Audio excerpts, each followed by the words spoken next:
안녕하세요. 평범하게 아이들을 키우며 일을 하고 있는 40대 여성입니다. 사람들이 말하길 안락한 환경에 안주하게 되면 발전이 없기 때문에 성공을 하고 앞으로 나아가기 위해서는 꼭 시련과 위기가 있어야 한다고 하는데요. 겪어보니 꼭 그런 것도 아니더라고요.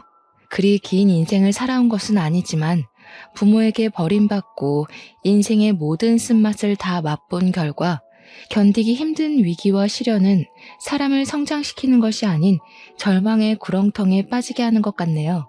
가끔은 지금의 삶을 만족하는 것과 별개로 부모에게 버림을 받지 않았다면 더 나은 사람이 될 수 있지 않았을까 싶기도 합니다. 하지만 이미 지난 과거를 되돌릴 수는 없기에 지난날 부모에게 받지 못한 사랑을 자식들에게 최대한 나눠주려 노력하고 있어요. 오늘 말을 꺼내는 것도 고통스러운 과거를 사연으로 보내는 이유 또한 저와 비슷한 처지인 시청자분들에게 조금이나마 위안이 되고자 해서죠. 그럼 지금부터 힘들었던 지난날에 대한 이야기를 꺼내보려고 합니다. 모두들 저의 이야기에 귀를 기울여 주세요. 식탁에 키가 닿지 않았던 꼬꼬마 시절부터 저는 혼자서 밥을 차려 먹는 것이 당연했어요. 어머니가 돌아가시고부터 아버지께서는 남아있는 자식인 저를 사랑과 정성으로 아껴주시기보다 자신의 마누라를 잡아먹는 천덕꾸러기로 생각하셨거든요. 어머니가 돌아가신 후부터 평소에도 술 마시는 것을 좋아하시던 아버지는 알코올 중독자 수준으로 술에 절여진 채 생활을 하셨습니다. 술에 찌든 채 집으로 들어올 때면 너 같은 건 태어나지 말았어야 한다는 폭언을 꼭 한마디씩 하셨고요. 사람의 온기 없는 집에서 그 어떤 어른의 사랑도 받지 못하고 눈칫밥을 먹어서일까요? 어느 순간부터 또래 친구들 사이에서도 학교 선생님들 사이에서도 의기소침하고 어두침침한 아이로 취급받게 되었어요. 또래 친구들과 어울리지 못하고 혼자 겉도는 시간이 많아질수록 스스로를 더 자책할 수밖에 없었네요.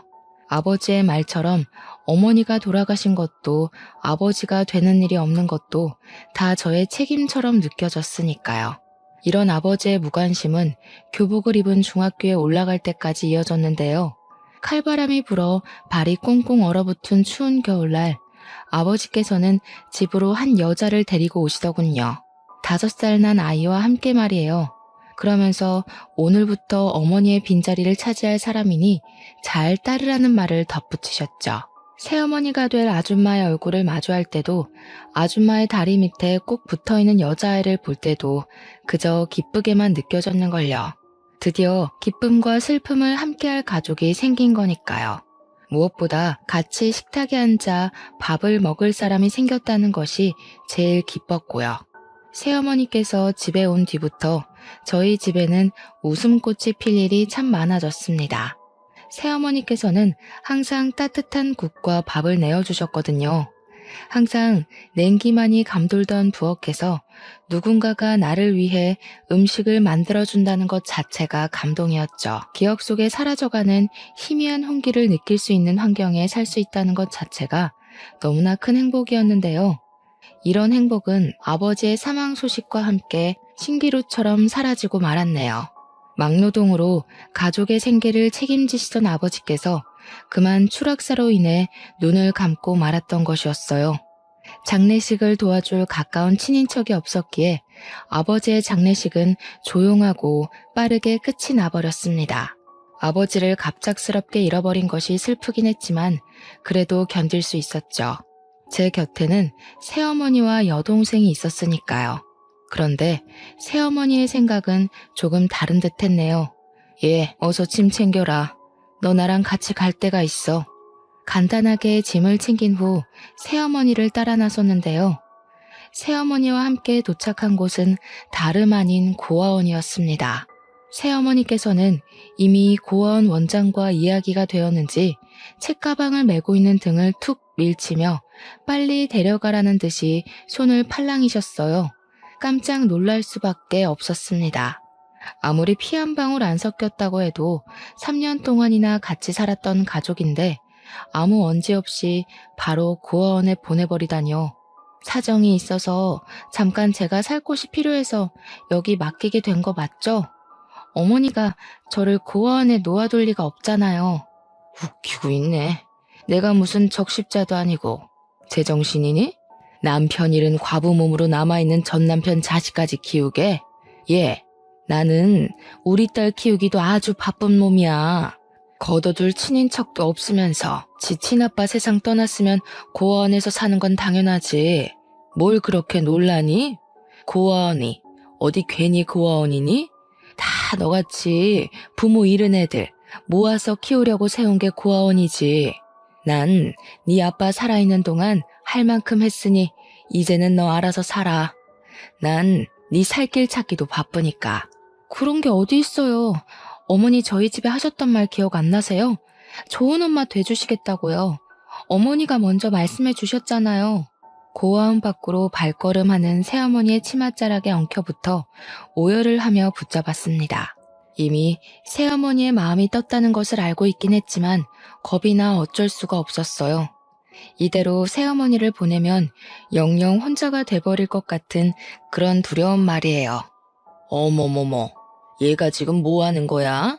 가뜩이나 우리 딸 때문에 또 어떤 놈이랑 결혼을 해야 할지 머리 아파 죽겠는데 너까지 이러면 내가 뭐가 되니? 세상 어느 여자가 죽은 전 남편 애까지 데리고 살 생각을 하겠어. 네 사정이 딱한 건 어쩔 수 없지만 내 코가 석자다 보니 별 수 없구나. 이제 그만 놓으렴.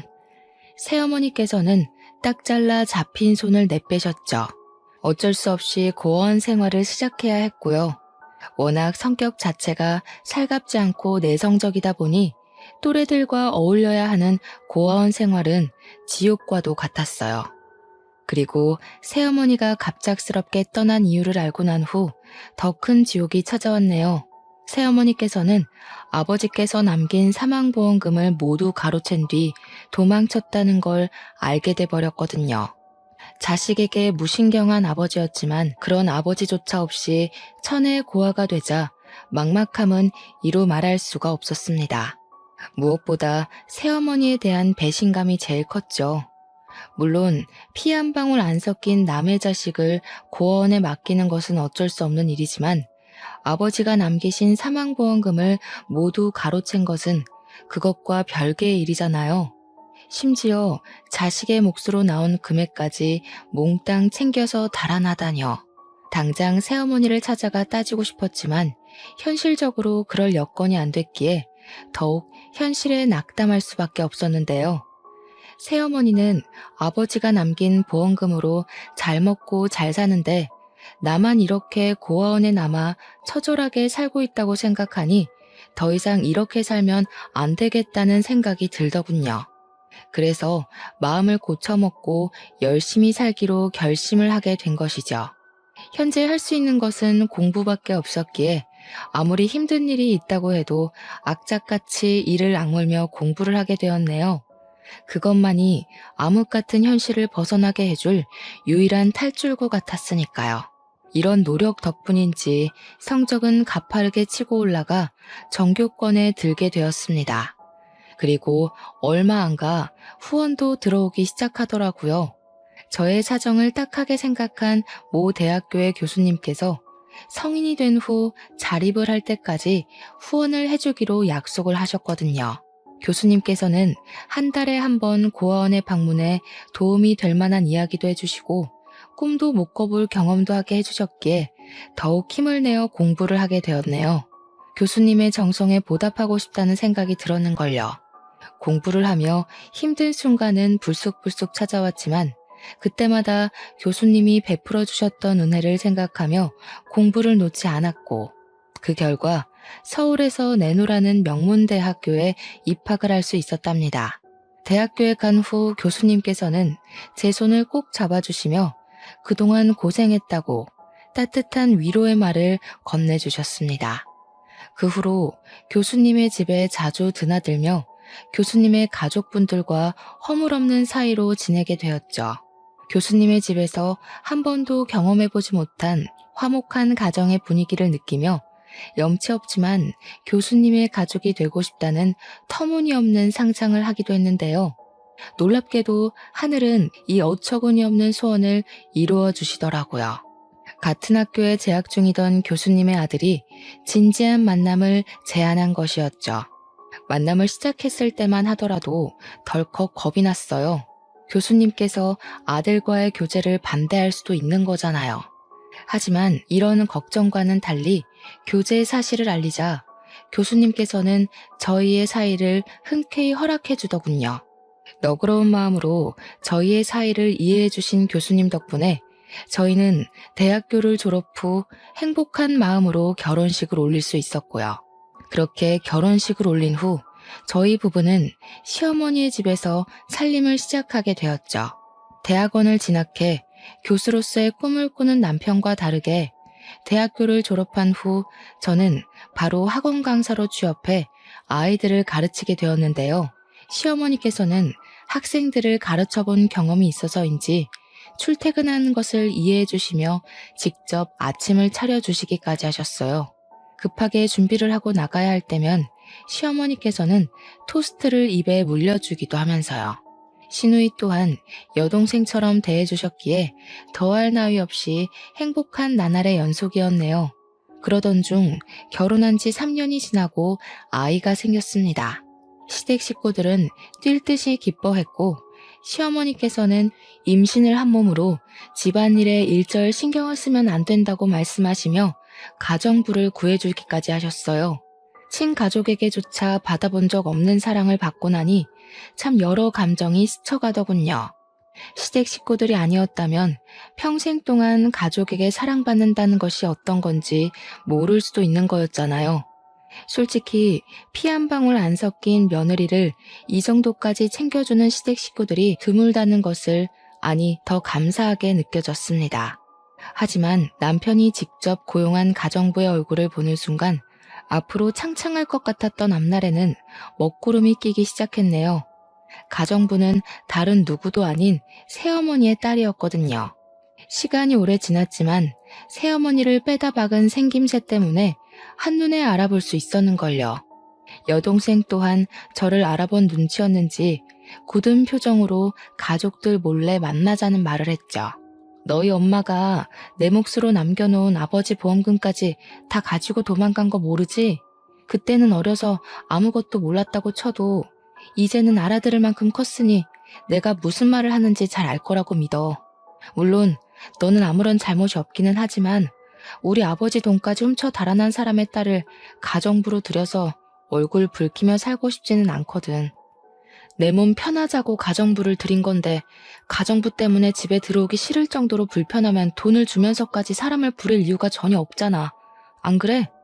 물론 여동생에게는 아무런 잘못이 없었지만 여동생이 얼굴을 보면 자꾸 새어머니가 생각이 나 말이 곱게 나가지 않았어요.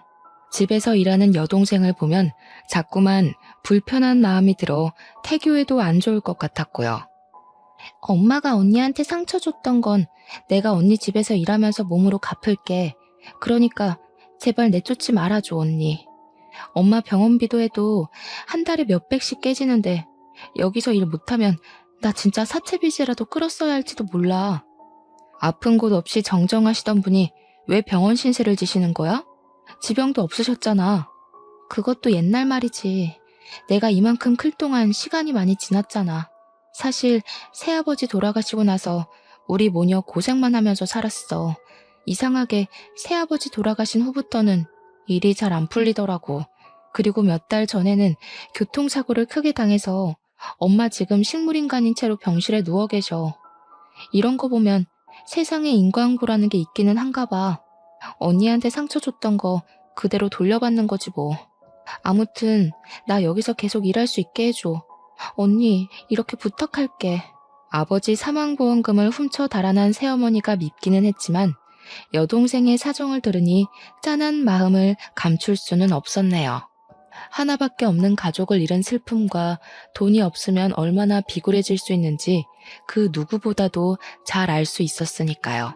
그래서 여동생이 가정부로 일하는 것을 승낙하게 되었죠. 다행히 여동생은 야무진 손으로 살림을 잘하는 데다가 가족 모두에게 싹싹하게 굴었기에 얼굴 붉힐 일 없이 잘 지내게 되었답니다. 여동생은 같이 살았다는 이유로 무례하게 굴거나 하는 일도 없었고요. 싹싹하게 일도 잘하고 깍듯하게 자신이 맡은 일을 다하는 여동생을 굳이 쫓아낼 이유는 없었기에 저희의 인연은 비밀로 붙인 채 지내게 되었죠. 그런데 이걸 지켜보던 시어머니께서는 여동생을 마냥 편하게 대하지는 않으셨어요. 아가, 아무리 일을 잘한다고 해도 집에 젊은 여자 들여서 좋을 게 없다. 살림 솜씨 야무지고 꼼꼼한 건 그렇다 하지만 나는 굳이 문제 일으킬 원인 제공을 하고 싶지 않구나. 요 며칠 일하는 거 보니까 딴 마음 품고 저희 집에 일하러 온 사람은 아닌 것 같더라고요. 그러니까 어머니께서도 너무 걱정하지 마세요. 네가 괜찮다면 내 별말 하지는 않으마. 어차피 가정부 들인 것도 아가 너 편하자고 들인 건데 네 의견이 제일 중요하지. 그래도 혹시 모르니 아범이랑 너무 가깝게 지내게 하지는 말고 가정부가 일하러 오면 집에 귀중품 같은 건 꼭꼭 숨겨놓으렴. 잘 알지도 못하는 사람 괜히 덥석 믿었다 좋은 꼴 난 걸 내가 본 적이 없어서 하는 말이야. 어머니께서는 집안에 젊은 여자가 가정부로 들어온 것이 탐탁치 않은 것 같았어요. 그 후로도 시어머니께서는 가끔씩 가정부를 바꾸는 것이 어떠냐고 말씀을 하셨는데요. 그럴 때마다 거절을 하고 말았네요.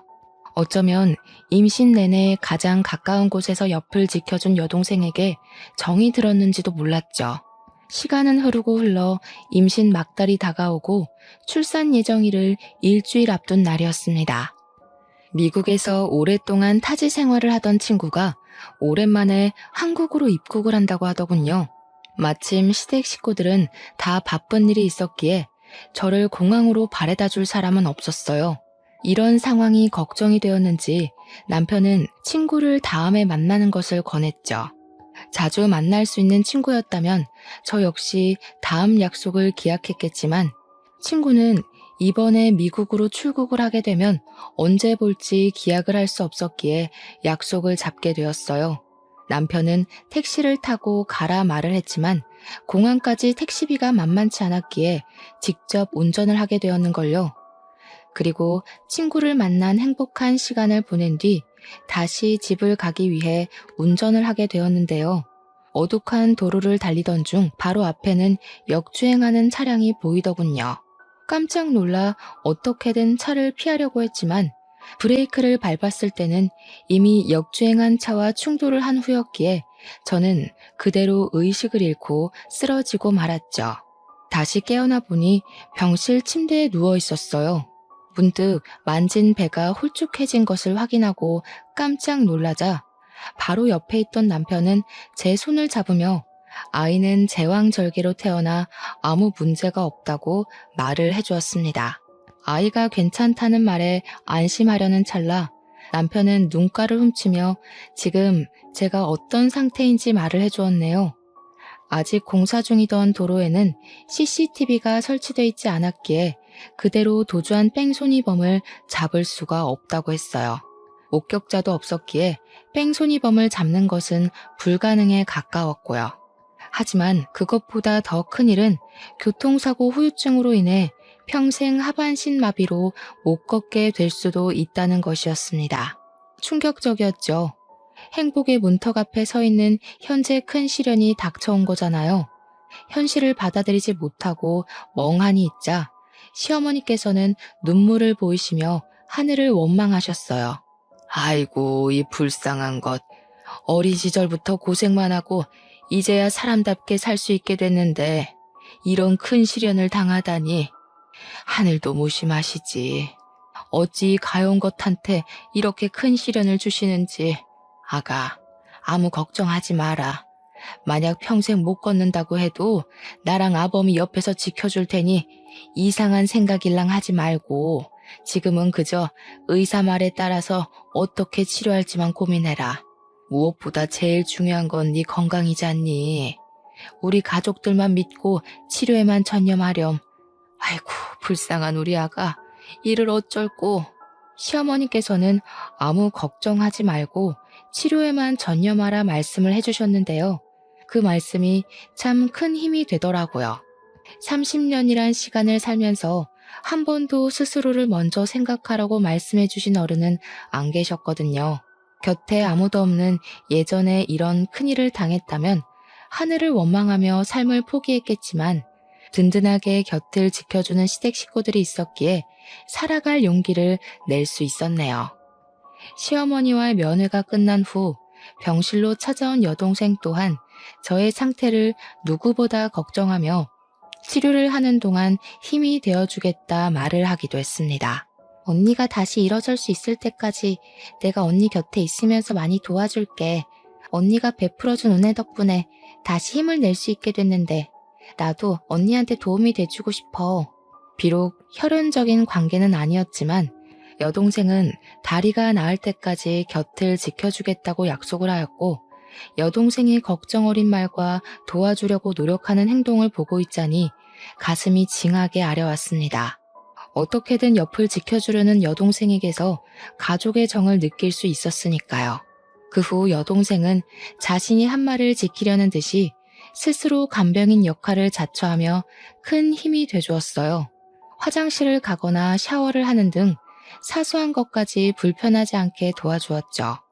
옆에서 있는 듯 없는 듯 손과 발이 되어 도움을 주는 여동생 덕분에 재활치료에 전념할 수 있었는걸요.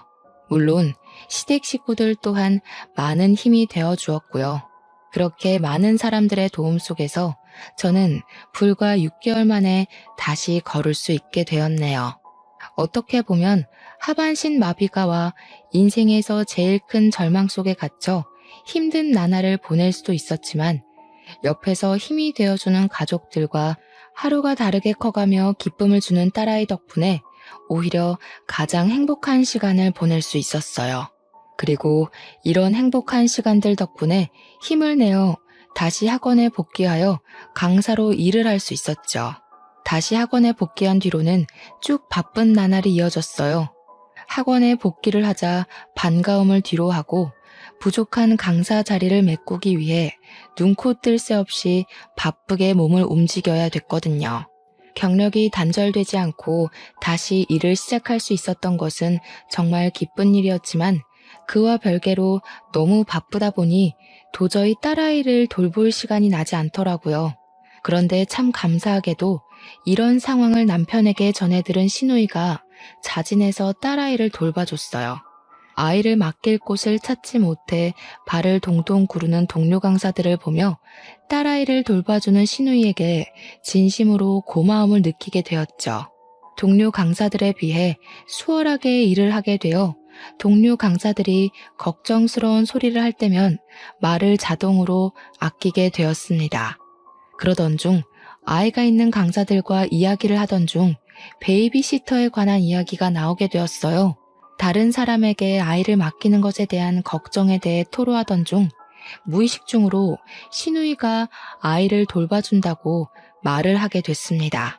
시누이한테 맡길 거면 차라리 일면식 없는 남한테 맡기는 게 더 낫지 않아요? 시누이가 애한테 무슨 짓을 할 줄 알고. 요즘에는 남보다 가족들 사이에서 애들 학대하는 게 더 심각한 문제라고 하잖아요. 그리고 아주 만약에 베이비시터가 애를 학대한다고 하면 돈 주고 부린 사람이니 자르면 그만인데 시누이는 아니잖아요? 막무가내로 굴어도 시댁 가족이란 이유로 계속 가족 행사 있을 때마다 얼굴 부딪혀야 되잖아요. 그럴 바에는 돈 주고 사람 부리는 게 낫지. 다른 사람은 어떨지 모르지만 저희 형님은 그럴 뿐이 아니어서요. 걱정은 감사하지만 저희 형님한테 맡기는 게 더 편해서요. 딸아이도 형님이랑 조카를 잘 따르기도 하고요. 괜히 모르는 사람 집에 들여서 잘 지내는 딸한테 혼란 주고 싶지 않아요. 어머, 우리 이 선생님 이렇게 순진해서 그동안 험난한 현실을 어떻게 살았는지 모르겠네. 시댁 식구가 괜히 시댁 식구겠어요? 언제라도 남의 집 식구인 며느리한테 시자짓 하려고 시댁 식구인 거지. 아무리 사람이 좋다고 해도 친정 식구랑은 다르죠. 이 선생님도 괜히 고집 부리지 말고 사람 부리는 거 한번 생각해봐요. 세상에서 제일 못 믿는 게 결혼한 후 남편이랑 그 집 식구들이에요. 한치 앞을 모르는 게 사람 밀이라고 했어요. 지금이야 좋을지 모르지만 나중에는 어떻게 될지 모르는 일이지. 다른 일도 아니고 자기 자식 일인데 잘 생각해봐요. 동료 강사가 해주는 말을 이해 못하는 바는 아니지만 저희 시누이는 절대 그럴 사람이 아니거든요. 그래서 시누이를 막대먹은 다른 집 시누들과 똑같이 이야기하는 것이 살짝 기분이 나쁘기도 했습니다. 시누이에 대해 잘 알지도 못하면서 시댁 식구라는 이유로 색안경을 끼고 안 좋게 생각하는 거잖아요. 가끔가다 주위 사람들은 의사 집안의 시집가 손에 물 한 방울 안 묻히고 사모님 소리를 듣는 시누이가 밉지 않냐고 물어보곤 하는데요. 질투가 나기는커녕 경제적으로도 정신적으로도 여유로운 시누이가 있어 너무 좋다고 말을 하곤 합니다. 사랑을 듬뿍 받은 시누이는 언제나 친언니처럼 자신이 받은 것을 나눠주니까요. 더군다나 친딸처럼 딸아이를 돌봐주는 시누이가 없었다면 학원 일에 열중할 수도 없었는걸요. 큰 사고가 난 후 딱 하나 좋은 점을 꼽으라고 말을 한다면 그건 바로 평범한 일상생활에 감사함을 느낄 수 있게 되었다는 겁니다. 그리고 평범함에 감사함을 느끼며 하루를 보내서인지 더 열심히 살게 되더라고요. 맡은 일에 최선을 다하며 살다 보니 어느새 복귀를 한 지 한 달이란 시간이 훌쩍 지나갔죠. 그 사이 시누이는 시매부와 함께 해외여행을 떠났기에 방학을 맞은 조카딸은 시댁에 와서 지내게 되었습니다. 조카딸은 의젓하고 딸아이와도 사이좋게 지냈기에 시댁에서 지낸다는 것이 참 기뻤는데요. 학원 일 때문에 늦게 귀가를 하던 딸아이와 놀고 있던 조카딸은 의외의 이야기를 꺼내더군요. 외숙모는 왜 삼촌이랑 안 놀아? 뜬금없는 조카딸의 말에 고개를 갸우뚱했습니다. 아마도 남편은 대학 교수 임용을 준비하는 탓에 바쁘고 저 또한 학원 일로 바빴기에 그런 생각을 하는 듯 했어요. 요 근래 저희는 서로 붙어있는 날은 손에 꼽을 정도로 적었거든요. 상황을 이해시키고자 말을 하자 조카딸은 고개를 갸우뚱거리며 의미심장한 말을 했죠. 삼촌이 바빠서 그런 거라고? 이상하다. 아줌마랑은 밤마다 잘만 놀았는데 외숙모가 너무 바쁜데 심심해서 아줌마랑 노는 건가? 아줌마랑 놀다니? 그게 무슨 말이야? 외숙모 아직 몰랐어? 삼촌 밤마다 밥 주는 아줌마랑 나와서 노는데. 조카딸이 말하는 밥 주는 아줌마는 제 여동생이 확실했습니다. 밤마다 여동생과 남편이 만나다니 의문점이 드는 것이 한두 가지가 아니었어요. 일단 남편과는 각방을 쓰는 것도 아니었고 한 침대에서 생활을 했기에 남편의 인기척이 나면 바로 깰 수밖에 없잖아요. 그런데 저는 한 번도 집에서 깬 적이 없었는걸요. 그래서 조카딸이 착각했을 수도 있다는 생각이 들어 다시 물어보게 되었죠. 잘못 본 건 아니고 삼촌이랑 아줌마랑 밤에 놀 일이 없잖아. 왜 숙모는 내가 바보인 줄 알아? 저번에 물 마시러 가면서 내가 봤단 말이야. 내가 볼 땐 삼촌이랑 아줌마가 외숙모 몰래 비밀놀이를 하는 것 같아. 안 그럼 외숙모만 쏙 빼놓고 삼촌이랑 아줌마가 밤마다 놀러 갈 리가 없잖아. 조카딸의 말을 듣고 기억을 되짚어보니 수상한 것이 하나 있긴 했습니다. 남편이 건강을 챙겨야 한다는 명목으로 챙겨준 비타민이었습니다. 그것만 먹으면 잠든 기억도 없이 쥐도 새도 모르게 잠들어 다음 날이 되어서야 일어난다는 것이었죠. 비타민을 먹었을 때만 하더라도 누적된 피로로 인해 쓰러지듯이 잠에 들었다고 생각했지만 다시 생각해보니 비타민이 원인인 것 같았어요. 물론 가장 사랑하는 남편을 의심하고 싶지는 않았지만 행동이 수상했기에 의심을 안 할 수가 없었는걸요. 그래서 그날만큼은 남편이 건네준 비타민을 먹는 신용만 한 후 잠에 들은 척 연기를 하게 된 거고요. 물증 없이 의심만 키워가는 것보다는 나은 일이잖아요. 설마 하는 마음에 눈을 감고 있자 남편은 기다렸다는 듯이 나갈 채비를 하고 방 밖으로 나가더군요. 밖에서 들리는 말소리에 귀를 기울여 보니 여동생과 함께 이야기를 나누는 것이 분명했죠. 이러니 저러니 해도 빨리 끝내는 게 낫지 않겠어요? 모두를 위해서도 그게 좋을 것 같은데. 아직 집사람 몸이 다 낫지도 않았는데 갑자기 이러는 법이 어디 있어? 아직 약속한 시간 지나지도 않았잖아. 그러지 말고 조금만 더 시간을 줘. 그럼 저보고 이 거지 같은 가정부 일을 계속하라고요? 집안일이 하기 싫으면 새로운 사람 구해줄 테니까 집에서 쉬고 있어. 그 후 일은 내가 알아서 할 테니까. 아이고, 내가 집에 없으면 그 사이 어떤 일이 일어날 줄 알고 쓸데없는 소리 하지 말고 따라 나와요. 시간 없으니까. 목 끝까지 이불을 덮고 있는데도 한겨울에 발가벗겨져 있는 것처럼 소름이 싹 돋았어요. 그동안 남편과 여동생은 저의 눈을 속여가며 밤마다 만났다는 것이 분명해졌으니까요. 가슴에서는 우라통이 터지고 몸은 꼼짝할 수 없을 만큼 무거웠지만 두 사람의 비밀을 알게 된 이상 손 놓고 바보처럼 있을 수만은 없었습니다. 그래서 황급히 침대에서 일어나 두 사람을 뒤따라 나간 것이죠. 다행히 밖으로 나가자 두 사람은 한 번 시작한 말다툼으로 인해 아직 출발을 하지 않고 있었습니다. 덕분에 저는 수월하게 택시를 타고 두 사람을 따라갈 수 있었고요. 남편과 여동생이 타고 간 차를 따라가는 동안 주먹을 쥔 손에서는 흥건히 땀이 났죠. 남편과 여동생이 도착한 곳은 허름한 주택들이 모여있는 빌라촌이었는데요. 택시에서 내리기도 전 두 사람은 빠르게 차에서 내려 바로 앞에 있는 반지하 빌라로 걸어 들어갔어요. 그걸 보고 있자니 마음이 급해져 저 또한 종종 걸음으로 뒤를 따랐고요. 택시에 내릴 때만 해도 마음이 급해져 걸음이 빨라졌지만 막상 반지하 앞에 서니 집으로 달아나고 싶다는 생각이 들고 말았네요. 이 문을 열고 들어가면 더 이상 남편과 여동생을 예전처럼 대할 수도 소중한 관계를 이어가지도 못할 것이 뻔했으니까요.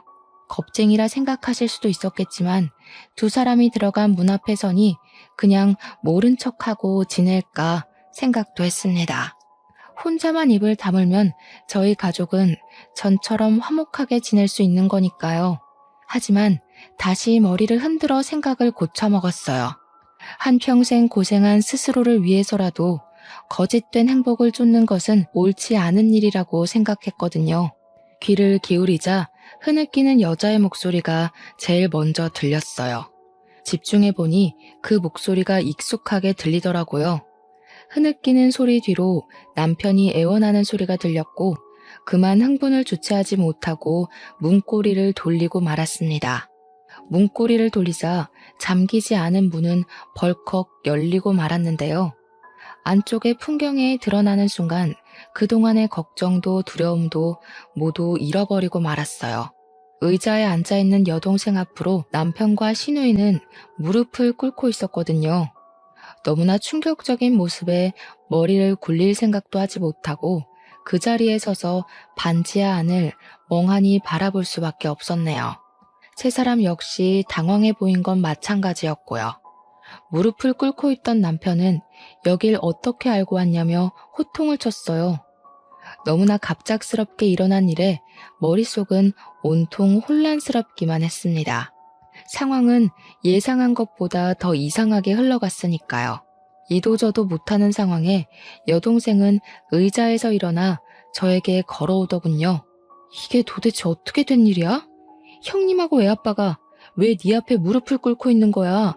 언니는 부모도 없이 산전수전은 다 겪었으면서 어쩜 이리 순진해? 누가 보면 부잣집 외동딸로 고이 큰 줄 알겠어. 원래는 언니 몰래 돈만 챙겨서 나가려고 했는데 아무것도 모르는 게 안쓰러워서 내가 말해주는 거야. 그래도 자매로 지내던 시간이 있는데 모른 척하고 넘어가긴 좀 그렇잖아? 아리송한 말에 의아해하자 곧이어 여동생의 입에서는 믿을 수 없는 말이 나오게 되었네요.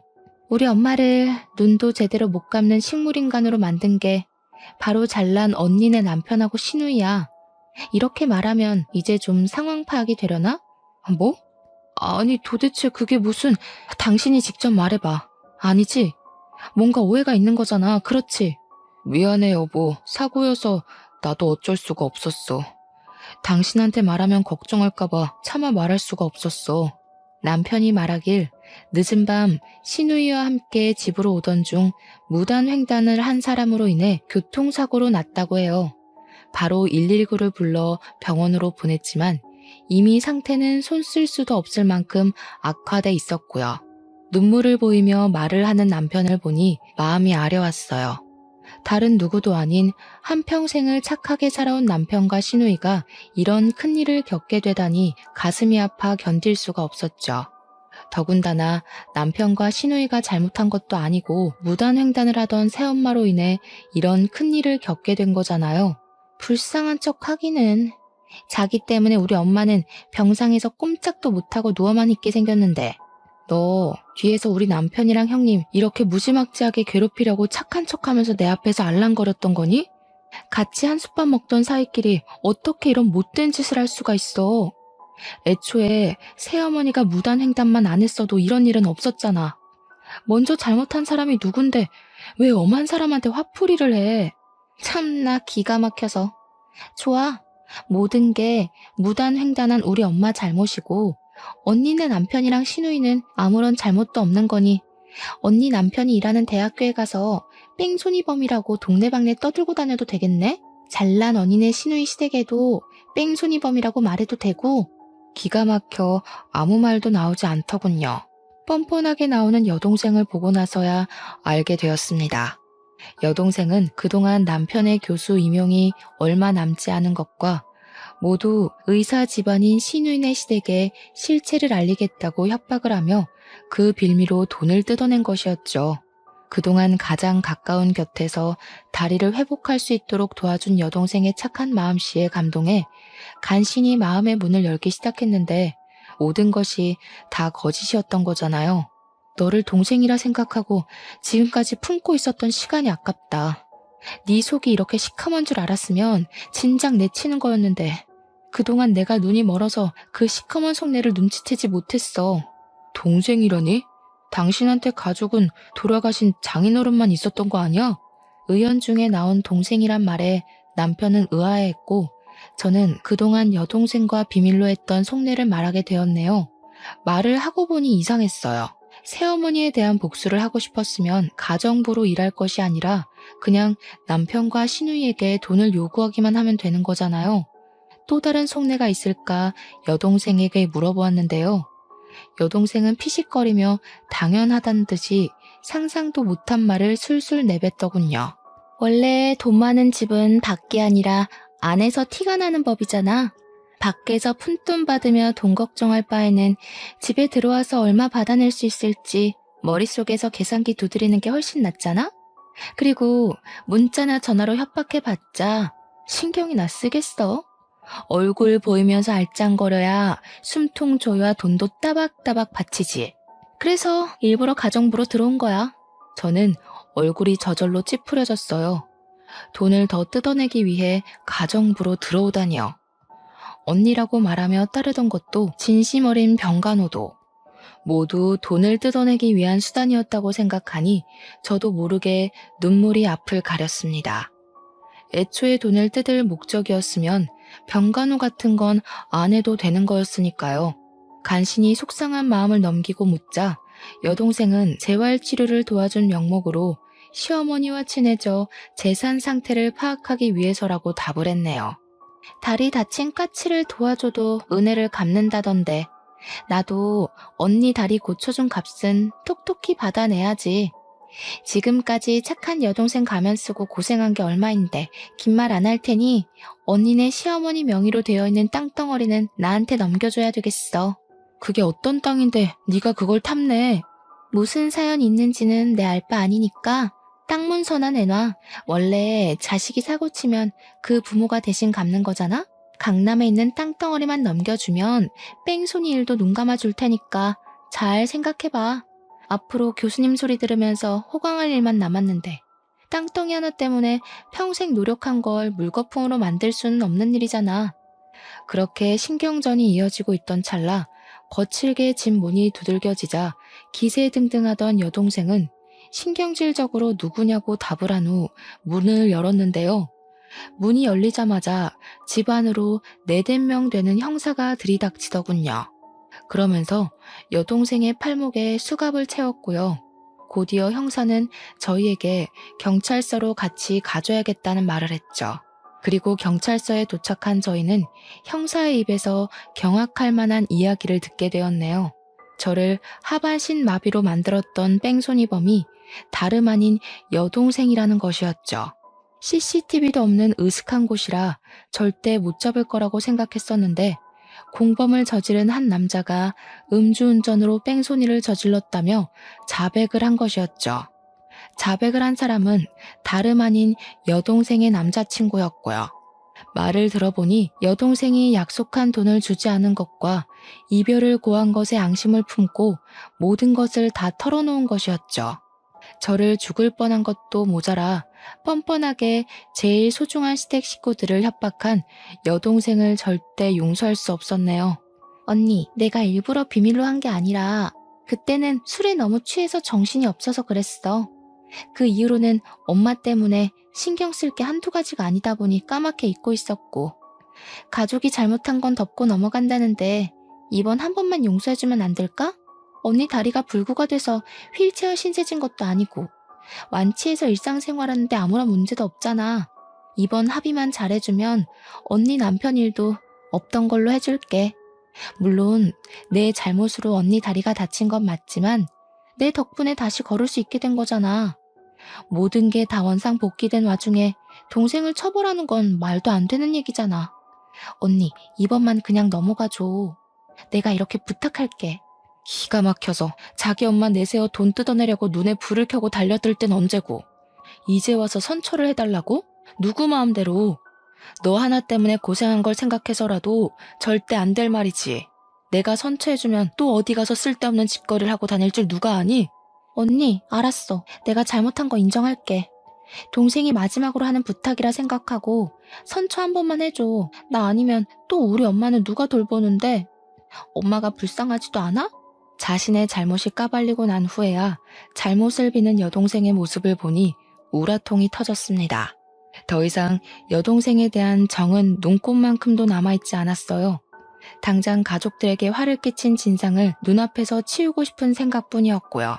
가족들을 구렁텅이에 빠뜨린 걸로도 모자라 돈까지 뜯어내려 한 여동생을 절대 용서할 수 없었거든요. 그렇게 모든 것을 법의 심판에 맡기고 집에 돌아오게 되었는데요.